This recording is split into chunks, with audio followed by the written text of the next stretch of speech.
রব আমার আর পথের সেই ক্লান্ত মানুষের মাঝে নেই কোনো পার্থক্য। আমরা সবাই তোমার বান্দা, একই আকাশের নিচে একসাথে।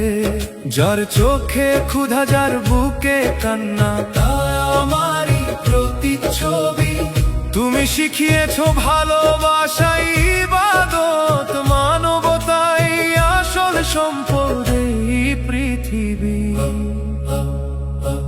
আমি ফাহিম আজও সিজদায় পড়ে থাকি তোমার দরবারে, কারণ জানি তোমার এক ফয়সালায় বদলে যায় হাজারো ভাগ্যের ধারা। যা কিছু আছে আমার সবই তোমার আমানত, তোমার দান।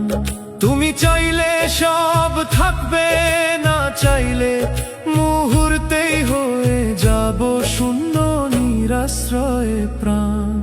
ইয়া আল্লাহ, এই ধোক শুধু আনন্দ নয়, একটা জাগরণ, যেখানে প্রতিটি হৃদয় বুঝবে তুমি একমাত্র আশ্রয়, একমাত্র